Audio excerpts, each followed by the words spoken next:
Сагдийцы – исторический народ иранского происхождения, населявший территорию Согдианы, располагающейся в долине реки Зиравшан, от современной Бухары, Узбекистан, до Худжанда, Таджикистан.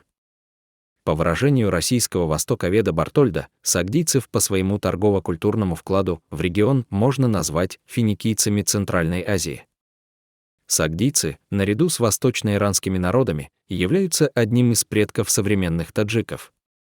Современные ягнобцы Таджикистана считаются этнолингвистическими потомками сагдийцев, а их язык восходит к одному из диалектов сагдийского. Впервые сагдийцы упоминаются о Весте в середине первого тысячелетия до нашей эры. В VI веке до нашей эры сагдийцы вошли в состав державы персов-ахеменидов. Как и другие народы мировой державы, бактрийцы, сагдийцы, парфяне, хорезмийцы и саки платили персидскому царю огромные подати.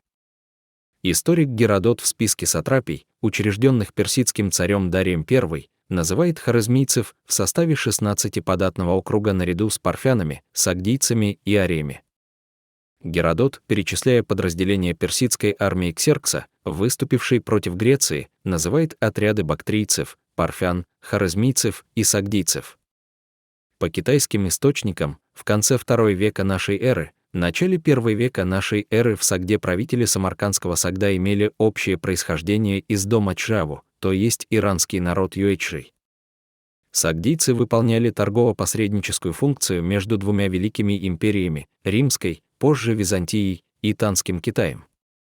Китайский путешественник Чжан Цань, посетив Согдиану, писал: «Канцзюй, Согдиана, находится на расстоянии в 2000 ли, около 1000 километров, к северо-западу от Давани, Фергана.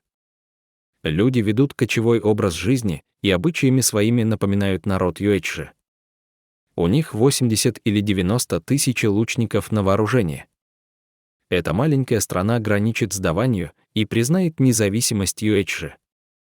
Сагдийцы активно участвовали в торговле по Великому Шелковому пути.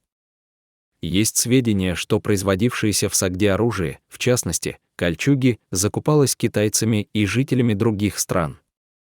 Сагдийский язык использовался в качестве лингва франка на большом протяжении Шелкового пути и оставил следы в виде заимствованной лексики в персидском и ряде тюркских языков. VI век считается пиком сагдийской культуры, судя по его высокоразвитой художественной традиции. К этому моменту сагдийцы укрепились в роли центральноазиатских торговцев, передавая товары, культуру и религию.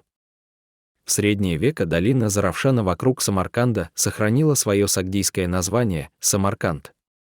Самарканд из двух сагдийские слова «самар» – камень и «канд» – город.